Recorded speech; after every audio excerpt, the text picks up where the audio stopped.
अगला क्वेश्चन ये है, ये टीडीएस क्या बला है? बार बार हम सुनते हैं टीडीएस कट गया, टीडीएस का रिबेट लेना है, ये क्या है? बिल्कुल, टीडीएस के फुल फॉर्म पे जाएं तो टैक्स डिडक्टेड एट सोर्स, जहाँ से इनकम जनरेट हुई है, जो उसका सोर्स था, जो उसकी जड़ थी, वहीं से ही टैक्स डिडक्ट कर लिया गया, ये टीडीएस है। अजय एक सैलरीड एम्प्लॉई है और वो जिस कंपनी से सैलरी कमाता है, तो उस कंपनी को पता है कि अजय की सैलरी 15 लाख रुपए है, तो ऑब्वियसली अजय की टैक्स लाइबिलिटी 1,10,000 रुपये आएगी, है ना। इट मीन्स अजय की टैक्स लाइबिलिटी जो नेक्स्ट ईयर में अजय पे करेगा, जब उस एम्प्लॉयर ने अजय को सैलरी बांटी, उसे उसी दिन पता था कि अजय की इनकम चूंकि 15 लाख है तो उसको 1,10,000 रुपये का टैक्स आएगा। तो उन्होंने क्या किया कि हर मंथ की सैलरी में से एक पार्ट डिसाइड कर लिया कि इतना अमाउंट में टैक्स का पहले ही डिडक्ट कर लेता हूँ। किसने डिसाइड किया? एम्प्लॉयर ने।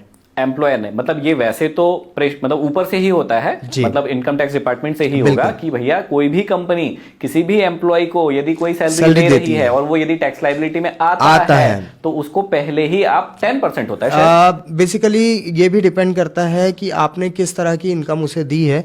चूंकि अजय को सैलरी मिल रही है तो ऑब्वियसली वहाँ पर सेक्शन 192 बी एप्लीकेबल होता है और 192 बी में 10% का रेट है। 10% डिडक्टेड सोर्स हो जाएगा कि यदि 50,000 की इनकम है उसकी, तो हर महीने उसकी सैलरी 5,000 रुपए टीडीएस डिडक्ट हो जाएगा। इसको बोलेंगे tax deduction at source.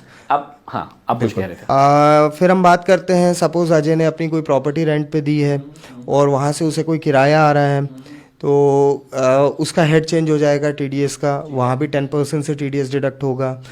Ajay कोई वर्क कॉन्ट्रैक्टर है तो वहाँ पर सेक्शन चेंज हो जाएगा, 194C में हम चले जाएंगे, लेकिन वहाँ पर टैक्स रेट जो है वो in case of simple person 1%। तो हम एक एपिसोड शायद टीडीएस के ऊपर भी टीडीएस के ऊपर, टीडीएस एक समुद्र है। हाँ। बेसिकली टीडीएस को जितना हम समझेंगे उतना हमें और समय लगते जाएगा। तो हम अपने भाई बहनों से निवेदन करते हैं कि यदि आपको इसके बारे में जानकारी चाहिए ज्यादा तो कमेंट बॉक्स में कमेंट कीजिए, एक पॉडकास्ट इसके ऊपर भी बना लेंगे। मतलब मोटा मोटी ये समझ में आया कि टीडीएस आपका टैक्स डिडक्शन एट सोर्स हो जाएगा। कई बच्चों को ये कंफ्यूजन होता है कि भैया ये पैसा टैक्स में गया नहीं, इसको थोड़ा सा आप एक बार समझा दीजिए। चूंकि टीडीएस पहले कट जाता है, आप आईटीआर बाद में फिल करते हो, तो कई बार ये होता है कि हम हमारे एम्प्लॉयर को वो जानकारियां नहीं दे पाए जिसके कारण हमारा टीडीएस बच सकता था, टैक्स बच सकता था।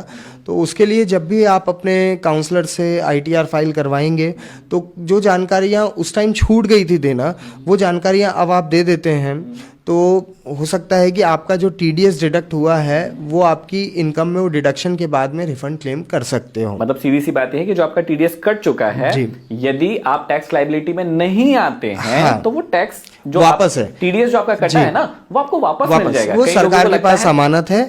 और अच्छी बात यह है कि सरकार यदि ब्याज लेती है तो इस रिफंड पे ब्याज देती भी है। एनुअली 12% का इंटरेस्ट मिलता है इस पे, और आप बिल्कुल निश्चित रहें यदि आपका पैसा सरकार के पास रखा है तो आप माने कि एफडी से ज्यादा ब्याज आपको यहाँ मिल रहा है। क्या बात है। तो बच्चों को एक बात समझा दें कि यदि टीडीएस आपका कट चुका है, यदि आप टैक्स लाइबिलिटी में आते हैं तो ही आपसे वो टैक्स लिया जाएगा।